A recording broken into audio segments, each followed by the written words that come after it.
Credit cards are a £15 billion industry. I realized that my superpower was like building stuff from scratch. I kept seeing other people executing on the ideas I had, and so I'm like, gosh, I need to just go and do it. 2 years prior to starting Yonder, I had this literally Evernote folder, and it was just called Startup Ideas. But, we're doing 2 million plus annualized revenue now. We've got really good retention, really low churn, that every single other fintech bank in the world has stepped up their game because of what Yonder has brought to market.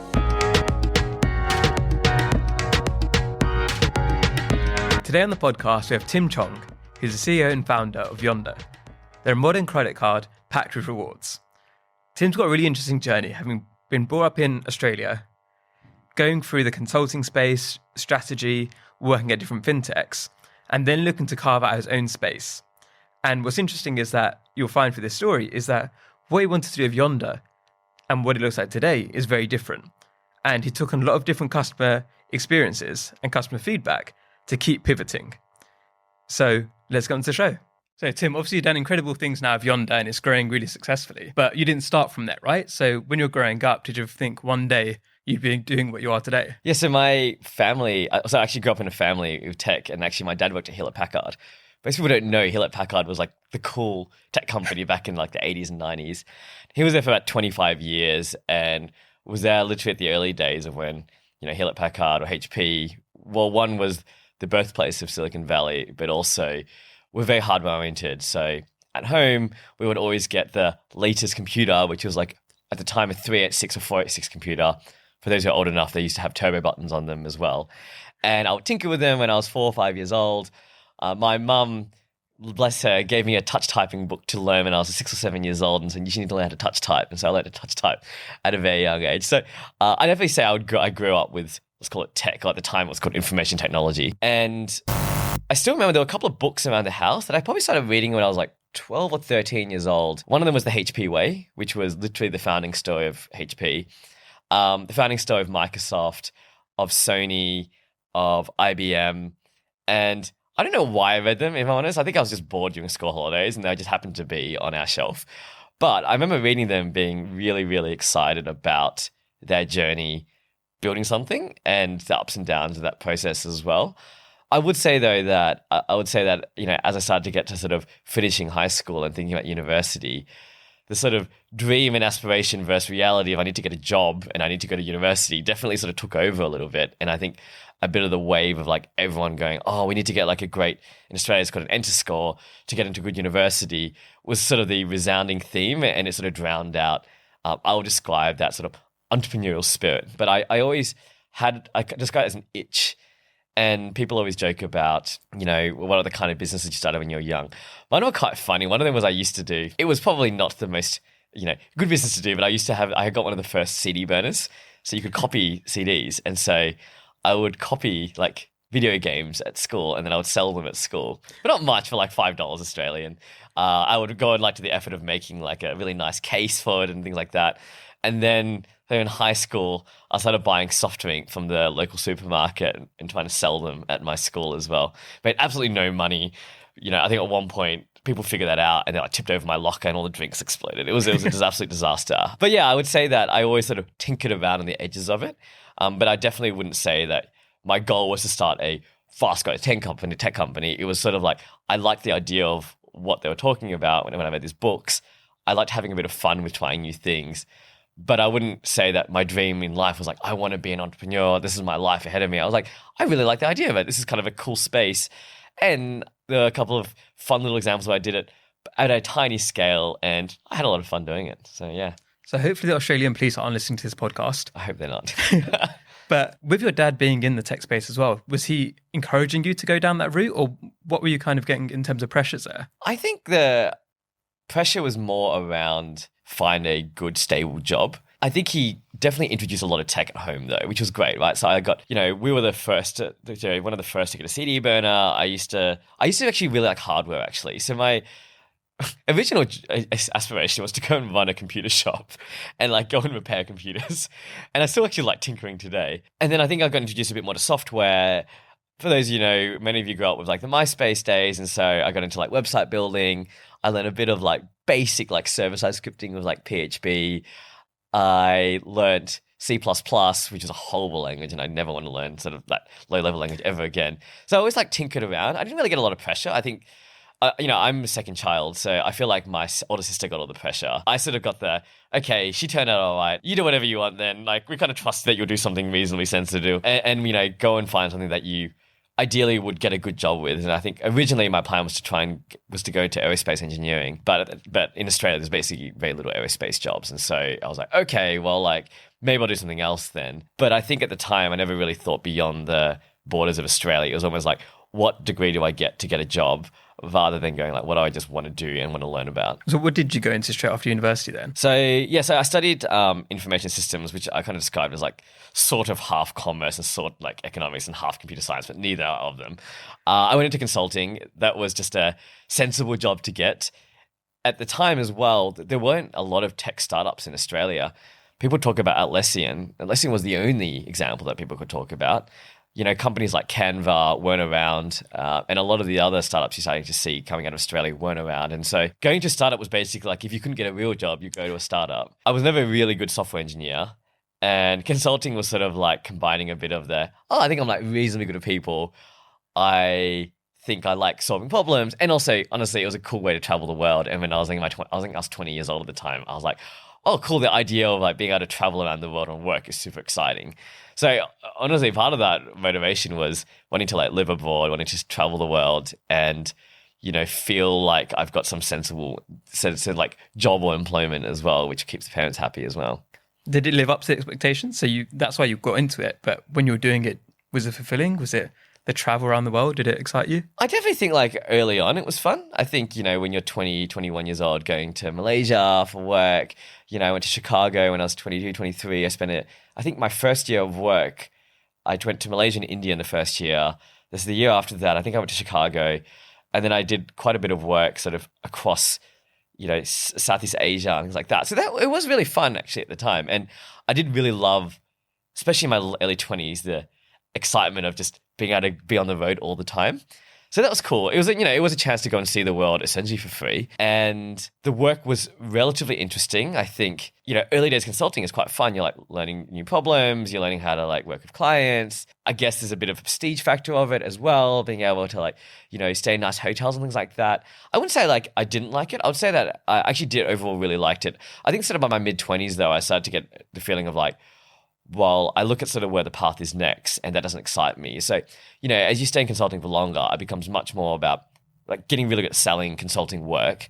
And then secondly, really knowing how to like work the system, like knowing how to navigate a big consulting firm and figure out how to like, get yourself in the right position for promotion and things like that. And eventually I looked at it and I'm like, that just doesn't really excite me a whole lot. I actually wanted to go to Asia multiple times. I actually failed moving to Singapore multiple times. I tried to move there twice and never managed to figure out a way to do it in the end.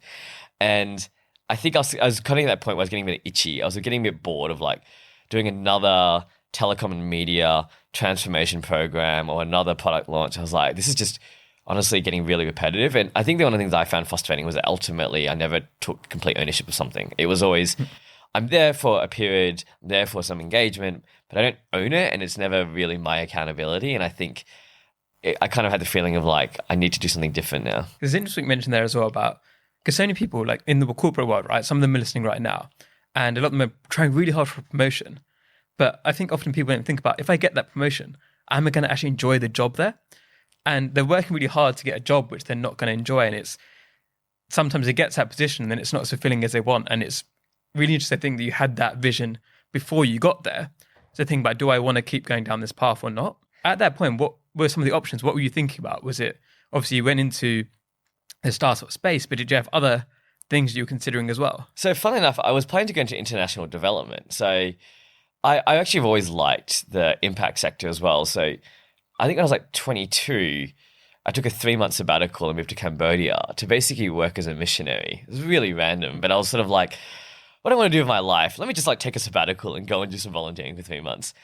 I found out that wasn't for me, but it was actually great to just go and like break that cycle. And I think that the way I described it was almost like this treadmill of life where it's really easy to just do the most sensible thing next. So again, for example, finish high school and get a good enter score, get into a good university, then get a good job, then get a mortgage. And I think I was looking at that going, I don't mind if that's the path that I choose to take, but I don't want that to be the default. And I'm just doing that because I just got defaulted into that path. And so I sort of questioned, like, what if I kind of like reset everything? And so I had this weird thing that every like 3 years, I would basically just reset. So, 2-3 years into work, I got promoted, and literally straight after that, I would like reset and say, I'm going to take 3 months off and just like figure out what I want to do. And then about 3 years later, after that, I want to go to grad school. So I want to go to business school, and actually failed the first time getting in. And then I decided, okay. And I also tried to move to another startup in Australia. Didn't succeed there either. And I was like, I feel very stuck. Like I can't find another way out to do something different. But I know I want to do something different. I know what I'm doing right now isn't what I want to do, but I don't know what else to do next. And so I needed some sort of like, I call it like a circuit breaker or something to reset. And so there was a opportunity to do a project in Kenya for about 9 to 10 months. And what was kind of nice, it was both a sort of related to like consumer products. It was telecom media based with some healthcare and finance in it as well. So kind of a mix of industries. And honestly, it was a cool chance to just like live abroad as well. So I moved there in 2016 and had a phenomenal experience working with Safaricom, which is a major telecom company, the Kenya Ministry of Health, with a major fintech foundation called M-Pesa Foundation, South African tech company, and then a healthcare NGO called AMREF Health Africa. And we were looking at commercializing a mobile health training product that would basically help community health workers access training on their mobile phone. And that was really cool because it was both building something from scratch. So the product was built, but we're trying to figure out how to commercialize and scale it. It was entrepreneurial. So it was like, hey, how do we like figure out how to make this money now? This was like an NGO project. And how do we like figure out how to make money from this so we can keep sustaining it? Can we expand this into things like healthcare insurance, healthcare disbursement? And it was super impactful as well. Like the more the product grew, the more people you would hopefully help save lives of, because more people that are trained on the platform, the more community health workers are trained, you sort of increase their ability to then go and make an impact in their community as well. So I'm like, oh, well, this is like, it ticks like a whole bunch of boxes. And I loved it. I actually absolutely loved my time there. And so my conclusion there was like, there's some threads and tenets in here that I want to continue to do. And so I actually originally was planning to move into like a pure international development role. So at the time, Accenture had this development arm called Accenture Development Partnership. And I basically said to them, hey, I want to go and like run the Asia business. And they were like, look, go and try and do Australia and New Zealand for a while. And I spent a year doing that, and I loved it. It was like working with Save the Children, World Vision. My final project that I sold was like with QBE Insurance and World Vision's Vision Fund on like micro insurance. I'm like, wow, this is like super exciting. And I somehow found my niche into this space of like financial inclusion in fintech. And so it was funny because I came through fintech through a completely different arm. It was really about how do you use fintech in emerging markets to drive financial inclusion. And because of my experience in Kenya, I had this real thesis that, hey, if you get fintech working really well, you can drive financial inclusion and both economic growth for countries as well. At the same time, I decided to give business school another crack. I always wanted to go to business school. I don't know why, but I just wanted to. And I gave another crack and actually did get into a school and got into MIT, Sloan, and LBS in London. And I was like, okay, I think I want to go take this opportunity. And so that's how I sort of ended up in London. I would have actually planned to have stayed probably in development doing this type of like fintech for financial inclusion work if I stayed in Australia. And I really liked it there. But I also was like, actually, I've always wanted to learn from some phenomenal fintech operators. And I think one of the things that I found really hard was that a lot of the time I'll be writing PowerPoint slides on fintech and what it could be used for. But if I'm honest, I had no experience doing it. And it was very, very conceptual. And so I really wanted to get like my hands dirty and really go and know how to do this from scratch. And even when I was in Kenya, I spoke to the founders of M-Pesa, which is a really successful mobile wallet fintech that was started in the early 2000s. And hearing their stories of like punching out SIM cards that were linked to M-Pesa, doing KYC with literally like an Excel spreadsheet and looking at IDs and like typing in the details in the spreadsheet. I was like, that sounds really fun. I want to go do that. And so that kind of all these like, I would say like disparate pieces ended up sort of leading me to go to grad school in London. And part of the motivations for London was actually going, look, there are some really great fintechs there. My plan always after going to business school was to go and work in tech. And so, why don't I go move to London and do that? So it's really interesting. One thing you mentioned earlier as well about the missionary work. And I think it's a really common thing in the States for a lot of people who have done, like Mormons, for example, right? That a lot of them then become really successful entrepreneurs because I think selling religion is one of the hardest things to do, right? So if you're going to people and you're knocking on their door and telling them to try to say, like, here's how it could help you, that's a higher level of rejection. but it builds that skill that then is useful later on in life. Yeah. And even with the work you did in Kenya as well, being in that environment which is very unfamiliar, it builds that resilience, right? Because it's not the same as when you've got all of your creature comforts of being in a city where everybody talks the same language as you. And I can imagine that's had a huge impact, that work in other countries, to get you to where you are today as well. Yeah, I think, if I'm honest, Kenya was really easy to live in. It's so funny because people are like, oh, you must have really struggled. Nairobi is a phenomenal city. It's so easy to live with. I had a great apartment. There was like a swimming pool and a giant tortoise in my backyard. Like, it was phenomenal. I think what I did learn a lot, though, was cultural differences. So, for example, I'm Australian and we're culturally quite direct. And in Kenya, if you want to get stuff done, you need to be more thoughtful on how you communicate things and how you work with different cultures. And so I think it's definitely changed my view on cultures and what's sort of described as the best, and going, there is no the best, it's different, and sort of being okay with that. I think as well, I realized that if you look on the outside, everything's very shiny, but actually the day-to-day is just hard. And what do I mean by that? So when you tell people you're living in Kenya doing an international development project, everyone's like, wow, that is like the perfect job. You know, everything is like, it's impactful. You know, you get to work with like very senior people. Yeah, with tortoise in your back garden. Yeah, tortoise in my back garden. Like, everything is amazing. But the day-to-day was like a grind, right? Like, it was like the day-to-day, I would, go to work. I would get on it would be a 30 to 45-minute commute, 2 hours if it's raining. You know, I was doing this sort of same type of work as any other normal job. It just happened to be like really impactful work. And so I think it definitely helped me understand that to get stuff, like to do anything great, involves a lot of day-to-day grind. And I think that was helped me because I think startup building, people only think about the TechCrunch article, speaking at this big conference, but actually great businesses are built through like the day-to-day grind. And so I think when I was thinking about my work there as well, it was really impactful and really rewarding, but the day-to-day grind was real. And like, I didn't wake up being like, wow, like this is such a privilege to like be changing the world. I'm like, I'm here. I've got to run a meeting. We've got to do some planning for a project. Like, it was pretty much the same type of work, but I think it did really show me that actually that's okay.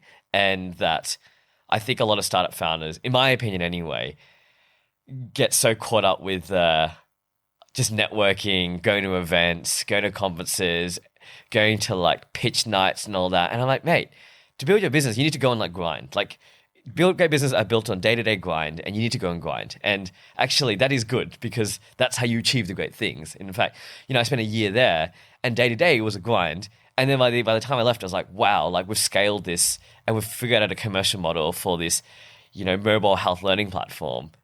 Damn, that's super cool. But like the 9 months leading up to that was a lot of just like Excel spreadsheet, PowerPoint slides, a lot of meetings, a lot of coordinating. And yet, actually, the outcome, though, is super positive, and it's still running to this date. It's been about 7 years since I left now, and it's still running.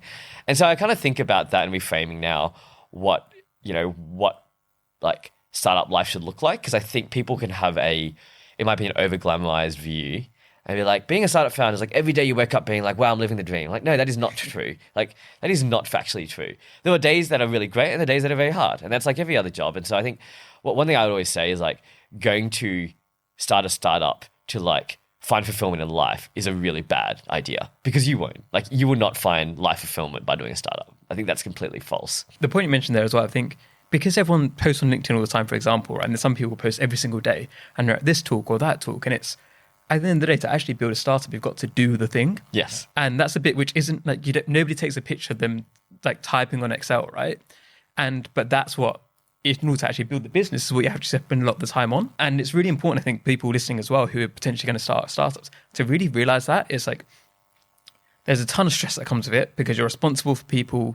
You've got the ultimate decision-making power, which is, it sounds great, but sometimes I just wish I had a 9 to 5 and I could just like, somebody tells me what to do, I just do it and I go home, right? And there are those different elements to it as well. So after you did your like MBA, you didn't start a startup straight away. What made you go into whatever you did next? So it was funny because I actually wasn't planning to do a startup originally. I was planning to just join a scale up. And my original dream was to basically run a market. So run a market for scale up. And a part of that was driven by a sort of a mentor of mine. He's now the sort of the UK CEO of ClearScore, but at the previous to that, he was in consulting, and between that, set up Skyscanner in Asia Pacific.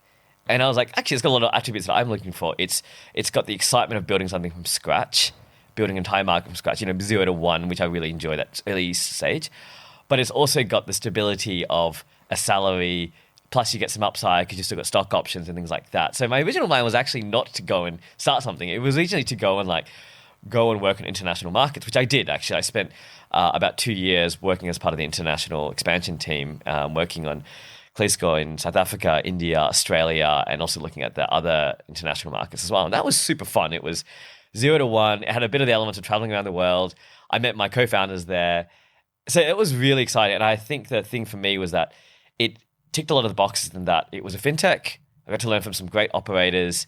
I got to build stuff from scratch. So 0 to 1 market. So it wasn't a 0 to 1 business, but it was 0 to 1. You had a product, but the market was from scratch. So that was fun because you got to be part of the whole part, thinking around talent, reg, product development, finding, I call it new PMF in a new market. So that was really, really cool. And I think it was only when I moved to San Francisco for a bit of time. I did an exchange at Berkeley. And I started thinking, actually, I think I could do this myself now. And I met an investor from IVP, actually. I knew him through a mutual friend. And I said to him, what would you do if you were in my shoes? And he did his MBA at Stanford and, ended up staying as an investor. And I said to him, you were in my shoes 5-6 years ago. What would you do if you're in my shoes? And he said, go and learn at a scale up and go and learn to become a great sort of general manager at a startup. Learn the skill and then go do your own one. And so I'm like, fine, I'll go do that. And so literally I did that. So I stayed on for about a year and a half longer after grad school, was head of product there, ran 2 product squads, actually worked primarily on our 0 to 1 product. So previously it was 0 to 1 markets. And then my wife moved over from Australia and we were just I can't travel like this anymore. I need to be based in London. And so then I worked on new products, but in our UK market. And so I love that. I realized that my superpower was building stuff from scratch. And so I love the uncertainty, I love the ambiguity. And I also learned a lot about management and made a lot of mistakes on management, but learned a lot from both managing teams, but also working for great senior leaders and learning from them about management as well. So, the way I treat it was a great 3-year training ground. And I still, to this day, look fondly upon the experiences I had in terms of from a learning perspective. One of the things you've mentioned as well, during this journey, you've traveled so much and you said that your wife moved across from Australia later on. So it's all of these different things which make it quite a difficult personal life as well, right?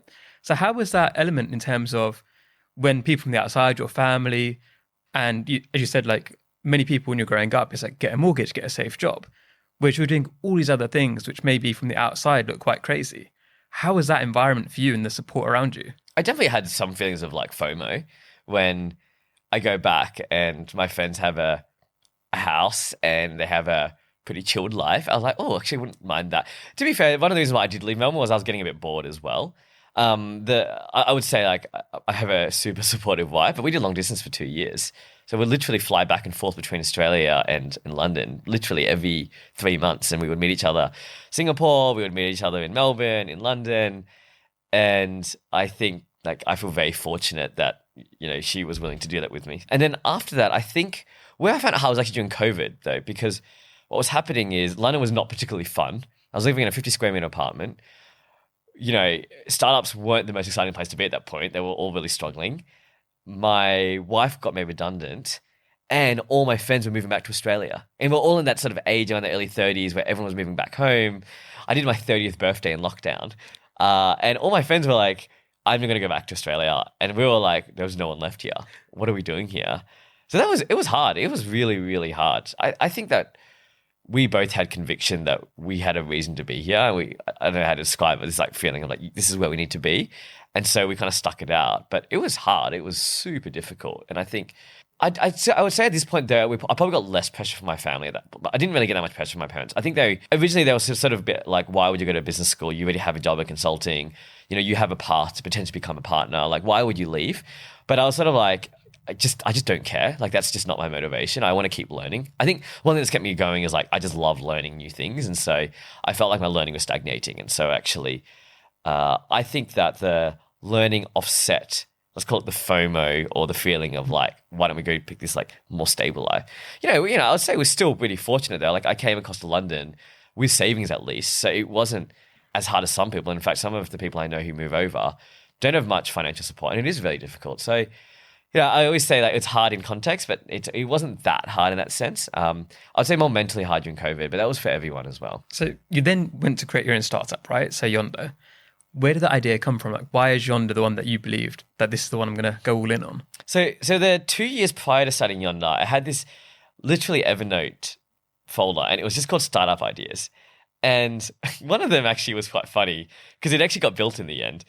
I spent my early career filling out time and expense reports and putting expense receipts in envelopes. It was super annoying because in consulting you fly a lot and you have to always, like, the way it worked when I last started was you'd have to log into this really old SAP system, log in your expenses, and then collect your receipts and then put them in a little yellow folder or little yellow envelope and then mail it off, and then they would then audit it. And I was like, why can't you just like take a photo of it? Why can't you just automatically link with it? I was like, one day I will build like a spend card, like a corporate spend management card. And literally like 8 years later, Pleo, Payhawk, Soldo all turned up. And I'm like, gosh, like I actually had like pretty good insight there. And then I had another idea.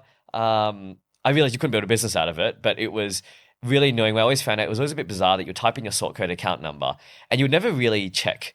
Like there was no way of checking whether it was right or not. And I had this idea, like, what if you built a business that you could like check these details? And all of a sudden, like, all the banks now have this thing saying, let's check the pay verification. So I was like, okay, like I think my identification of like problems is actually pretty good. And a lot of people actually aren't bad at finding problems. They just don't do anything about it. So anyway, I had this list of like different problems that I came across in my life and said, what if I could build this problem? What if I could build this? And I never really did anything about it, but I always felt like it was quite therapeutic to just like write it down. And when I started to see some of these businesses being built, I'm like, gosh, what am I doing? Like, I have the insight. Why don't I go try and build something? And so it was actually during 2020, during start of COVID. My wife is unfortunately unemployed, but we're in the middle of lockdown. I had a lot of spare time on my hands. I'm like, gosh, if there's a time I should go and work on this business, this is probably the right time. I have a lot of spare time. I have a lot of ideas. Like, what if I go and start working on this? And so literally throughout that year, I just started a doc, literally just a product doc, because I was a product person, and literally just like writing down what was my core thesis, like what is the market. And it was really originally at the time looking at people who had no sort of credit file. And at ClearScore, we saw a lot of those customers. It wasn't huge, but there was a reasonably large percentage of customers that we couldn't find a credit file on, and therefore banks couldn't underwrite them. And I was like that as well when I moved over. So I was like, oh, could you create a product that would provide essentially a credit card for people who didn't have a credit file or had a thin credit file or new to credit? And also, could you bring that to life with like a Monzo-style neobank experience? And then also, could you really create a like consumer first experience in terms of like credit cards are like famous for like screwing customers over. And actually, if you think about it, like Wise built a multi-billion-dollar business by basically being like, we'll be transparent with customers and we'll create a much better product experience. Like that's really fundamentally it. And obviously it's faster and cheaper, but really these core tenets of like a better consumer experience when you send your money abroad. And I'm like, wow, they've built a multi-billion-dollar business doing that. Credit cards are a 15 billion pound industry. Could you do something like that? And so it was originally just like this kind of document that I was working on. And then eventually I got to the point where being like, why don't I go and do it? And so eventually I said, let's go take the plunge. And it was quite scary because at the time, my wife was unemployed and we didn't have huge savings because we just got married. I just spent all my money on my MBA tuition as well. So we were like pretty broke. But I think at one point Mel said, I will like take up delivery writing just to make ends meet if we need to. Like, she's amazing, super supportive. She ended up contracting for one of her old bosses back in Australia, who was a barrister, and did a bit of contracting work as well. But literally, it was like we ended up going, we'll move with one of our friends to save rent. Mel will look at taking up delivery writing, and I will basically look at our personal runway and see whether we can get it off the ground. And so that was sort of like the start. I think we kept feeling like this feeling of like, if I don't do it now, when will we do it? I kept seeing other people executing on the ideas I had. And so I'm like, gosh, I need to just go and do it. I think thirdly, it was a bit of a practical thing. Like I was in my 30s at that point. I felt like I had about 10 years of experience. I had enough experience to build something, but not enough personal like commitments in terms of, I didn't have any kids at the time. I didn't have a mortgage in the UK.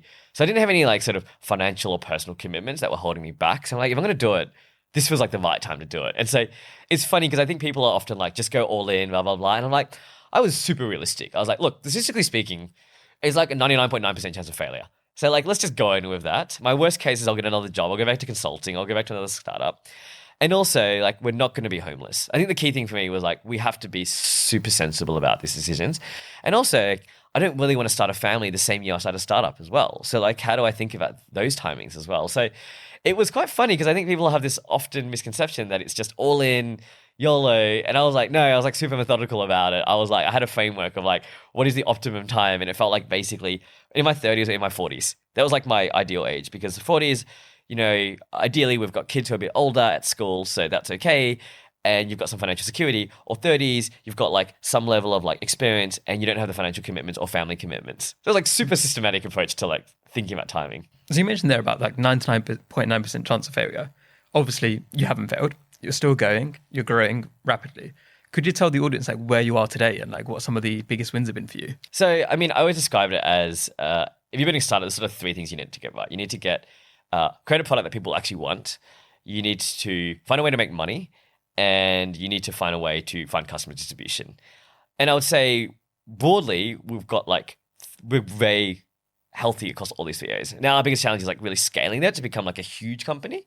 But, you know, we're doing 2 million plus annualized revenue now. We've got really good retention, really low churn, really good word of mouth. Like people are talking about us. So it's like, you know, I would say we're I describe it as we're in late PMF, early scaling phase. So, you know, I always say that the first 0 to 1 million revenue is super difficult. Then it's 1 to 10. So we're now in the like, let's call it the 1 to 10 stage of like, okay, we've got a recipe.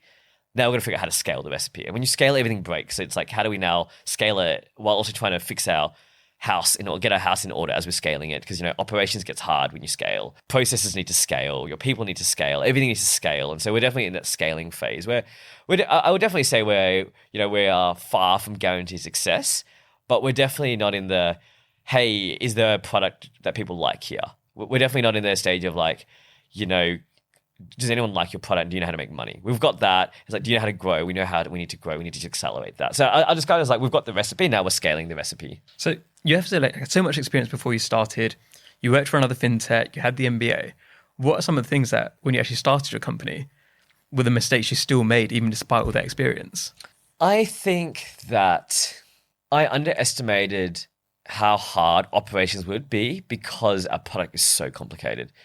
Because I worked like my early career in consulting was contact center optimization. Like I was really good at like managing large scale customer support teams. But by the way, running at 30,000 is actually easier than doing it subscale because we had to provide 24/7 support with like 3 people. And also the level of training you need to develop, like we're both like, I think the way I best describe Yonder is like we are like flying on a plane while also rebuilding, changing the wings while we're flying and hoping we don't like stuff it up while we're changing it. And so I think it's this constant tension of how much do you reinvest? Like how much do you invest in scaling versus growing versus scaling versus growing? And this constant tension. And I think we got it wrong many times. Sometimes I think we scale too quickly without having the right, you know, controls we need to have in place. Sometimes we didn't scale fast enough. And it's a bit of this penduluming.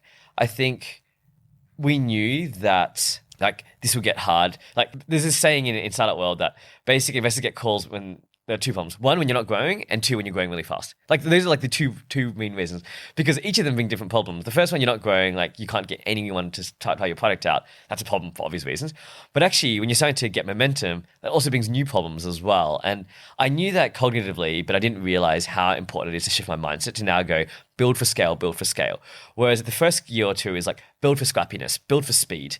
And so trying to find that right balance, but you don't want to build for scale so much that you slow down. And so I don't know, we haven't found that perfect balance yet. We're still on that journey of trying to get the right balance.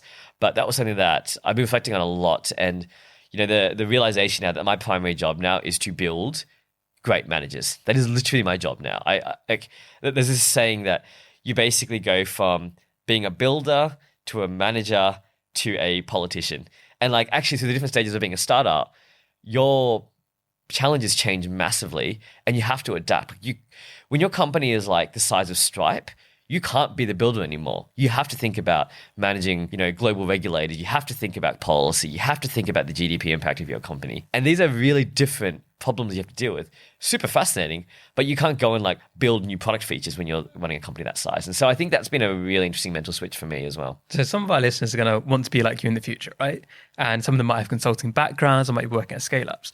What are some of the biggest lessons you think you took from your background that really transferred well across to running Yonder? So I think one thing I would say is like building a startup is like a giant science experiment, and you can actually run it like a very hypothesis-driven science experiment. So like I had a framework which was like, okay, the first hypothesis is ignoring pricing, ignoring distribution. Does anyone like our product? And so we just focus all our efforts on that. And we had this thing called like product market fit, product market fit, product market fit. And all we talk about is like build something customers love, do things that don't scale, like very like Y Combinator advice. And it was like just focused on that one thing. So we took a really systematic approach to be like, we know that we've proven this when X happens. Then we say, once we've proven that, we then want to prove our next hypothesis, which is how do we make money as our monetization engine? Let's prove that out. Then we want to prove our distribution. And so we took a really systematic approach, which I think is actually consulting lends itself really well to that. I think the second thing it lends as well too is like being very data driven, like really analyze the data. Let me understand like this question, like what's going on here. And I think a lot of founders pivot too quickly without understanding the question, what is going on here? So I think that's really useful. I think what you have to unlearn is you have to be way more scrappy. Like you have to just get shit done. You can't spend months perfecting slides. It's better to just come up with a strategy in a day and then execute.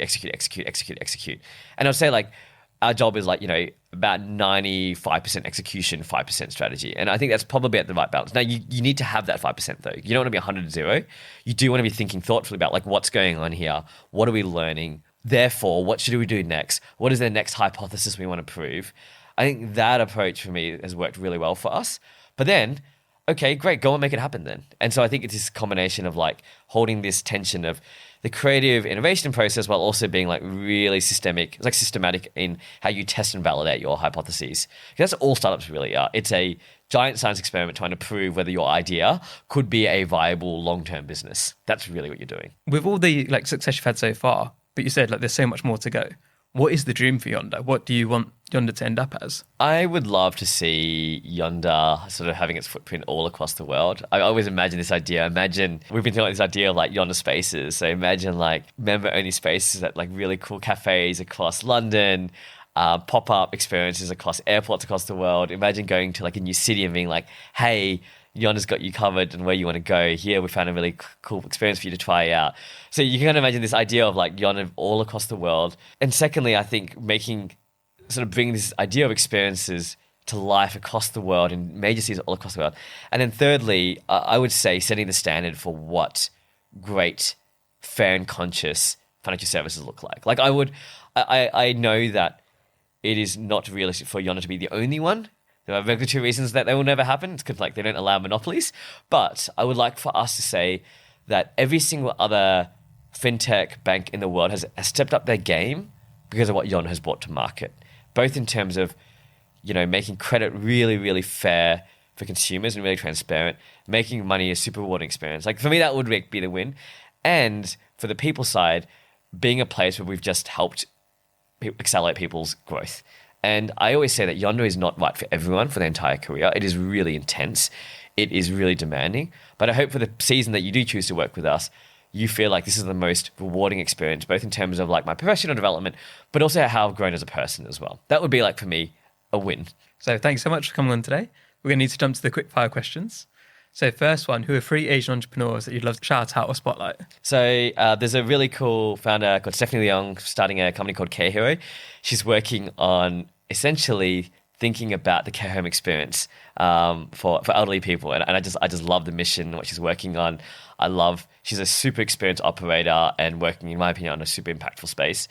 I've got another friend I've known for many years. We've sort of lost touch, but a lady called Nella Fuliar starting a startup called More Good Days. It's a really cool startup in Australia, working in the healthcare space. And then I have an old friend called Zizan, who's now living in the Bay Area. And he's no longer he's not a founder, but he's starting his own coaching business. But he was super pivotal for me in my early years of wanting to move out of consulting and just having a pep talk for me, being like, dude, you need to leave. Like, and I'll help you make that move, because he was at BCG and moved to the startup world. So, yeah, I'm super thankful for that 1 hour coffee chat we had like 10 years ago. Perfect. And if people want to find out more about you or find out more about Yonder, where should they go to? So finding out more about Yonder, our website is yondercard.com. We'd love for you to try out the product. We'd love for you to spread the word. I think we don't have huge marketing budgets, but we rely on our community and our members to support us in our mission. And so we'd love for you to spread the word. And then you can find me on LinkedIn, just Tim Chong, CEO of Yonder. And is there anything that maybe the audience listening right now could help you with? I think I would love for you to spread the word about us. I think startups like ours rely on community and rely on people talking about us through social media, talking about us with their friends. That would help us tremendously. So thanks so much for coming on. Any final words to the audience? I would say the first thing is just get started. I think so many people have ideas, they never get started. And you don't need to quit your job straight away. Just get started. Hello everyone. Thank you so much for listening. It means a huge amount to us. And we don't think you realise how important you are. Because if you subscribe to our YouTube channel, if you leave us a 5-star review, it makes a world of difference. And if you believe in what we're trying to do here, to inspire, connect and guide the next generation of British Asians, if you do those things, you can help us achieve that mission. And you can help us make a bigger impact. And by doing that, it means we can get bigger guests, we can host more events, we can do more for the community. So you can play a huge part. So thank you so much for supporting us.